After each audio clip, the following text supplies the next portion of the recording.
근데 그 독립운동해서 오늘 바로 그럼 독립운동 하면은 그날 온 백성이 일시에 전부 밖으로 튀어나와서 태극기 들었느냐?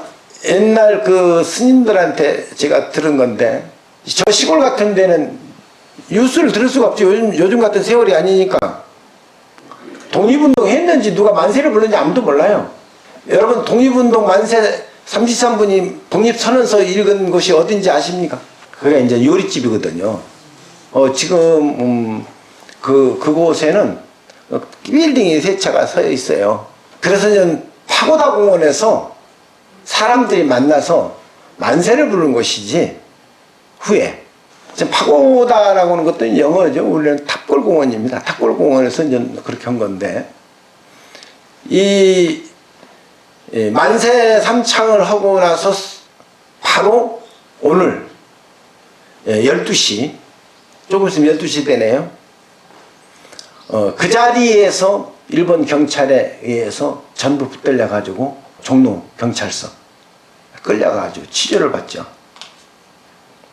오늘 바로 서대문 형무소로 바로 직행한 건 아닙니다.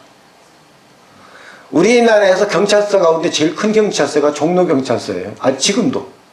거기서 취재를 받고 이제 재판에 내겨서 서대문 형무소에 들어가죠.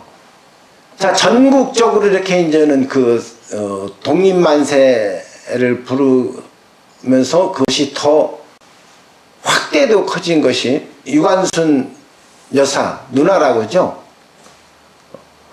여학생 때 죽었으니까 아직도 학생이야. 그분은 이화여고 다니다가 이제 고향으로 내려와서 아우네장터라고 하지 않습니까? 사람들을 모아가지고 그 가족은 다 죽었습니다. 전부 나와가지고 독립운동을 하고 그것이 단초가 돼서 전국적으로 퍼진 거예요. 전주, 군산, 광주, 부산, 밀양, 대전, 평양, 신의주 이렇게 중국까지 동포들이 이제 독립운동을 하게 된 거죠. 한용운 선사를 한번 보겠습니다. 한용운 선사는 이제 그 호원을 만회고 대한민국 건국훈장 이 6분 빼고 아까 변전한 사람 6분 빼고 전부 훈장을 받았어요. 건국훈장 받았는데 딱 한 분만 건국 대한민국 국장을 받은 분이에요. 누가? 한용운 선사. 33분 가운데 이제 추서지만은 전부 다 건국훈장에서 이제 받았는데 용성 스님도 이분만 국장이라는 이름으로 건국훈장이면서도 국장입니다. 가장 공로가 컸다고는 뜻일 겁니다. 아마 62년도에 이제 받았죠. 박정희 대통령 때 다 드렸습니다. 또 한용운 선사는 이제 서당에서 한학 배우다 동학농민의 가담 했으나 실패하고 1896년 설악산 오세암에 이제 들어가서 공부를 했습니다. 산속에 들어가서 왜 그 충청도 홍성에서 오세암까지 갔는 거면 피신해서 일본 외경에 쫓겨가지고 피신해서 이제 오세암에 들어가서 한학을 잘했던가 봐요. 머리가 아주 출중하게 영리했답니다. 거기 보니까 경전이 있거든. 금강경도 있고 화엄경도 있고 그러다가 경전 읽다가 이제 어디로 간 거면 오사하면서 내려와가지고 백담사가 조금 큰 절이에요. 내려와서 연곡 스님이라고 하는 스님을 스승으로 삼아서 승려가 됩니다. 승려가 되고 그 다음에는 이제는 그때는 강원이고 선방이고 이런 것도 없었어요. 사실은 무릎제자라고 해서 스승이 공부 가르쳐주면 공부 배우는 거고 안 가르쳐주면 못 배우는 거고 그랬죠. 하인사, 통도사나 겨우 강원이 있었죠. 선방도 있었고. 근데 한용운 선사는 좀 특별한 분이에요. 1910년 국권이 박탈되자 바로 중국에 가서 독립군 군관학교를 방문하고 격려하고 거기서 한참 머무르게 됩니다. 그래서 이제 많이 이제 고민을 했던가 봐요. 그러다가 다시 귀국해가지고 용성 스님이 창건 대각사로 와서 교화운동을 하십니다. 용성 스님 밑에서. 용성 스님은 대각사에서 당시에 65살 먹었는데 작곡을 하고 최초로 불교 노래를 만들어서 학생들을 가르쳤어요. 여기 학생들 왔네요. 요거보다 더 어린 학생들 7, 8살, 10살, 11살, 12살 이렇게 어린 학생들을 데리고 불교를 가르쳤습니다. 대단한 분이죠. 그렇게 하니까 한용운 선사가 스님 제가 돕겠습니다. 그렇게 하고 이제 한용운 선사는 용성 스님이 사실상 스승처럼 운동을 하는데 용성 스님한테 용돈을 많이 받아갔다고 그래요. 독립하는 운동 자금이죠. 그러면 용성 스님은 왜 무슨 돈이 있느냐.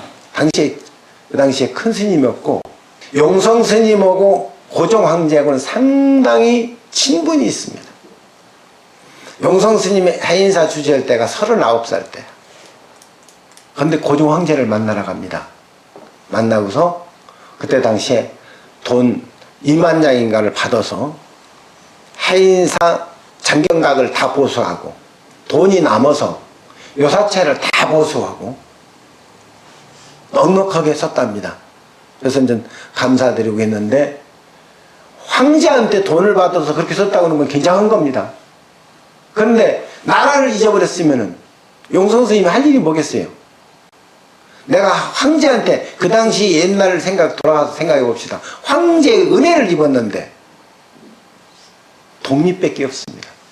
근데 고종 황제는 일본에서 특별 대우를 했어요. 황제에서 이제 전하로 이제 왕으로 이제 낮춰서 매달 450원을 받았답니다. 450원이라고도 하고 500원이라고도. 자, 그러면은 총독부 최말찍이 한 달 봉급이 얼마냐면 10원이야.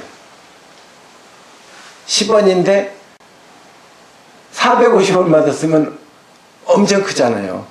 쌀이 한 가마가 9원 내지 10원 했답니다. 당시에. 그리고 그 궁녀 있잖아요. 임금이 이제 황후는 돌아가셨지만은 밑에 이제 궁녀들 있는데 이분들한테 전부 90원에서 100원씩을 드렸대요. 근데 이 대각사 보면은 묘하게 낙선제 바로 밑에 절이 있습니다. 여기서 쪼르르 나와서 어디로 가냐면 대각사로 와요. 용성 스님한테 돈을 드립니다. 그래서 용성 스님은 그 돈을 가지고 독립운동에 쓴 거예요. 절을 만들고 거기서 만나고. 대각사 가보시면 아시겠지만 대각사는 길 옆에 있지 않고 숨겨져 있어요. 안속에. 길이 사방으로 나 있습니다. 그 자리에 가보면은. 그래서 언제라도 경찰이 왔다면 도망갈 수가, 튈 수가 있어요. 옛날 법당 없어서 지금 안타까운데 옛날의 법당에 보면 말이죠. 2층 형식으로 되는데 반지하로. 희한하게 그 화강암으로 큰 돌을 싸서 밑에 반지하가 되어 있습니다. 근데 법당에 여기 탁자라고 그래요. 탁자 안에 들어가서 요만한 널빤지 하나 딱 떠들면은 계단이 있는데 그 밑에 들어가면 약 1평 반 정도가 있는 방이 있습니다. 비밀방입니다. 누가 오면 그거 숨는 거죠, 그럼. 그러니까 용성 스님은 철저하게 독립운동 할 수 있는, 스님이 할 수 있는 걸 다 했어요. 만주에 땅을 사서 농사를 해서 잉여 농산물을 김좌진 장군 한테 준다든가, 또 김구 선생한테 상해로 돈을 보낸다든가.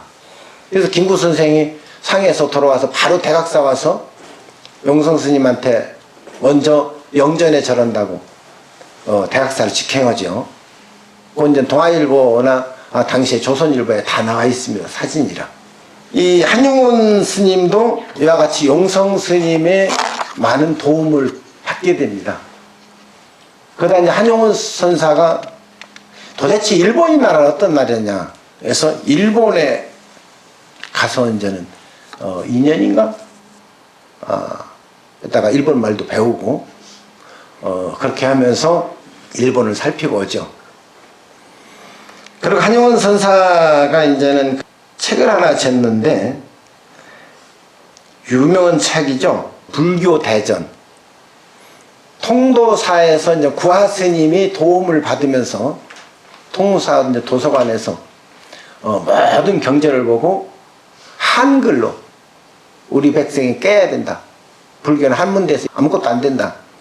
그래서 만들어진 책이 불교 대전입니다. 굉장히 잘 됐어요. 지금 누구 어느 스님한테 맡겨서 너 해라 해도 아마 못할 겁니다. 그 혼자 스님이 혼자 힘으로 했다고 하는 건 대단해요. 그런데 그렇게 하는 것을 뒤에서 도와주지 않으면 그 책을 못 냅니다. 그래서 구하 스님이 다 하신 거예요. 통도사에서.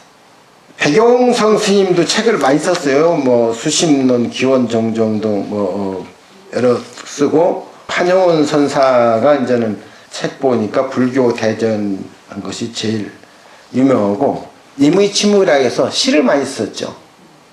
그런데 한용운 선사하고 용성 스님이 나중에 1933년인가 4년 이후로 두 분이 사이가 벌어졌어요.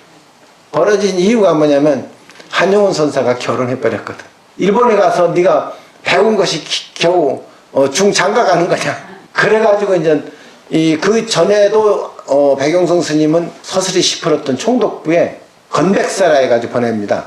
불교에 대처가 없다. 오랑캐 같은 너희 나라는 있을지 몰라도 우리 조선 땅에서는 안 된다. 왜 너희들이 자꾸 스님들 결혼하면 왜 가지고 본산 주지도 주고 어디 주지도 주고 그렇게 해가지고 한국 불교 망해놓는 거죠. 그러니까. 근데 한용운 선사는 그때 당시에 달리 생각했던 것 같아요. 그래서 불교 유신론을 만들어냅니다. 거기에 보면은 결혼해라. 그리고 부처님 앞에 절은 3번만 해라. 불법성 3번. 자꾸 보면 정신없다. 누가 따르겠느냐. 그건 저도 지금 동의합니다. 남방의 불교 가면 절 이렇게 여러 번 하는 게 없어요. 딱 부처님에게만 3번 합니다. 우리는 뭐 무슨 보살 다 불러 제키고 옛날 역대조사도 다 한 번씩 해야 된다고 하는데 남방은 딱 3번이에요. 3번만 해라.